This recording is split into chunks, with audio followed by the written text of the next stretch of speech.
Being more active at night, he may travel as far as 25 kilometers under the cover of darkness.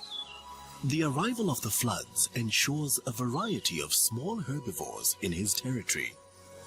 As long as they remain fed, so will he.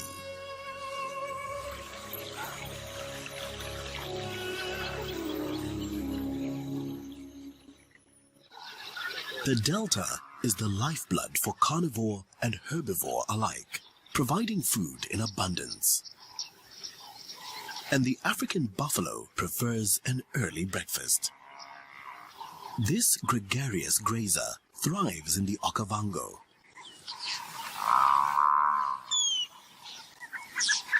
They are some of the heavier Okavango inhabitants, weighing as much as 800 kilograms, and have developed symbiotic relationships with birds like oxpeckers and cattle egrets, which exchange a cleaning service for meals of ticks.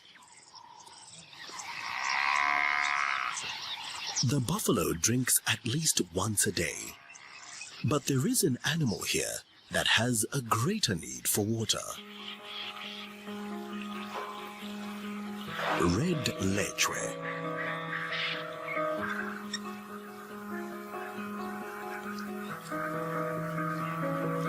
They are among the most water-dependent of all antelopes. Locally common to the Okavango, they thrive on new growth along the margins of floodplains. To make the most of this feeding niche, lechwe follow the water's seasonal advance and retreat. But the lechwe needs the delta for more than just food.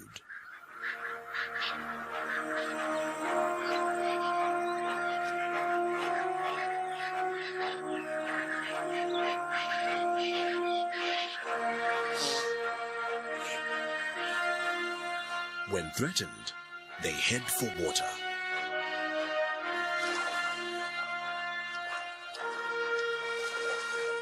Powerful legs and a leaping gait enable them to travel quickly across the floodplains, where they are safe from most predators, but not all. The depths hold one of the delta's most successful predators, the Nile crocodile. Large specimens can grow to 5 meters long and weigh more than a ton. With eyes and nostrils on top of their heads, they are well adapted for ambush tactics beneath the surface. They hunt for mainly fish and large mammals. The lechwe would make an excellent meal, but on dry land, the crocodile stands no chance of catching them. There are other, more substantial options on the reptilian hunter's menu. Waterbuck are twice the lechwe's size. Males weigh in at around 230 kilograms and sport impressive curved horns, which can reach lengths of almost a meter. These handsome antelope need to drink several times a day to avoid dehydration.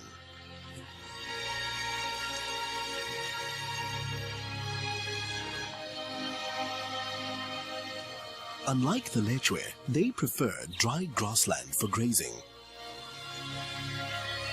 and retreat to the cover of vegetation when threatened.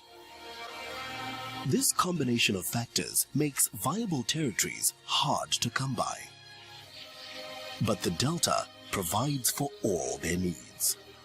A breeding male will sometimes tolerate the presence of a younger bachelor, as long as he doesn't attempt to mate with any females.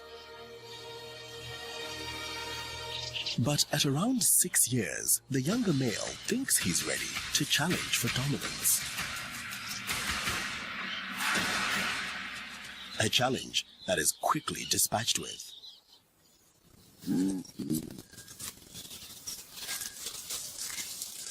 Baboon troops are also governed by strength.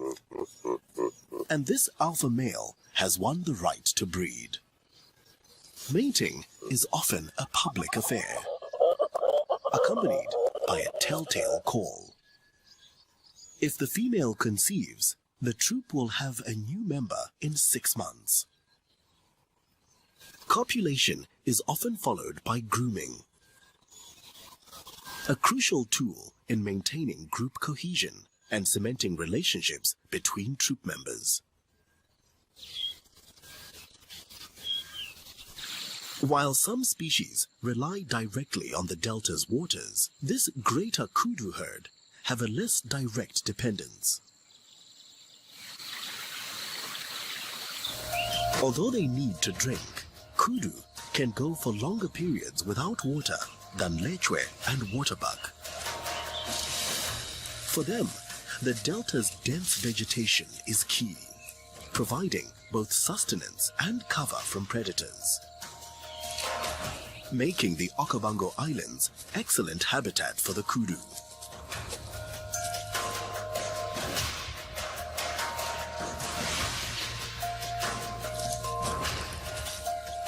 This bull is fully mature, with an impressive set of horns. Growing up to almost 180 centimeters, they are the longest horns of any antelope. While kudu aren't territorial, he has something here worth fighting for: a cow.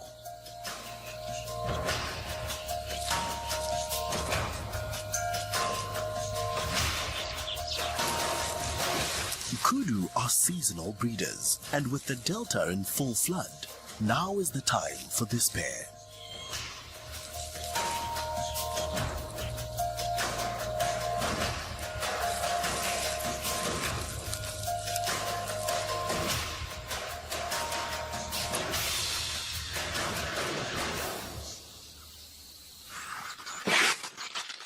But for elephants, reproduction can be an altogether more dramatic affair.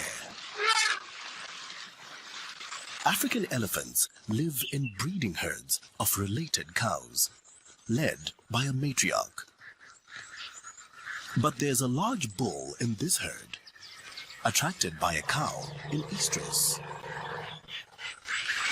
He's not the only male around, and another bull attempts to impose himself on the young cow. Scenes like this are not uncommon, and cows often escape. The chase ends only if the bull can catch her.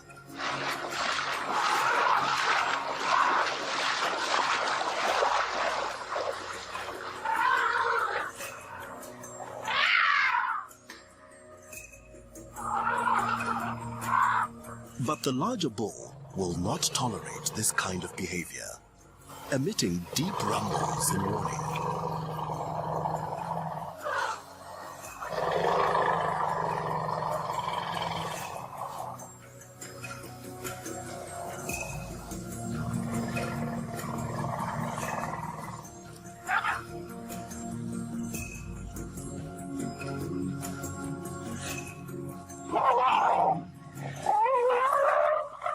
He drives off the road.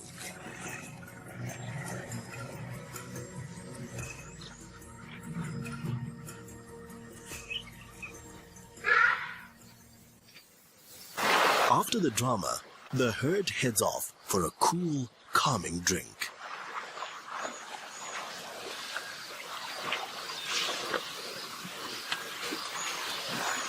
And what better for an African elephant after quenching its thirst than a wallow in the mud?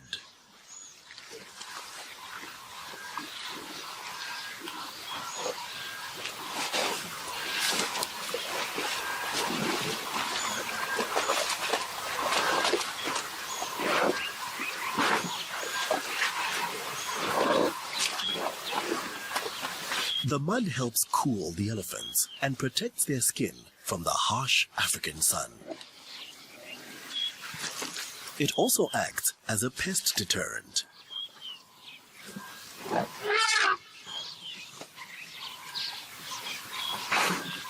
After coating themselves, elephants will scratch off the thick layer, removing parasites with it.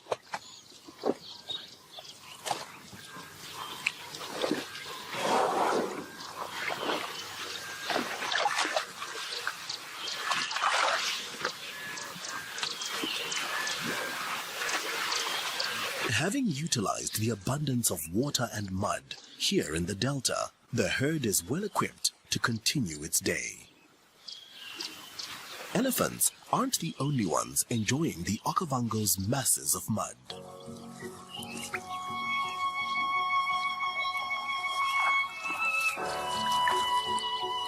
Warthogs love a good mud bath.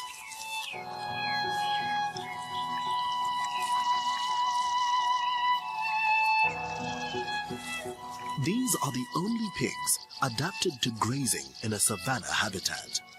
But they don't have the elephant's advantage of a long trunk. Kneeling allows them access to short grass. Like the elephants, they also have ivory tusks. Growing to as long as 60 centimeters, they are used largely in fights with other warthogs. The thick, protruding lumps of skin below the eye protect the hogs from serious harm. But it's the shorter, lower tusks which inflict the real damage. They grind against the upper tusks to form a razor-sharp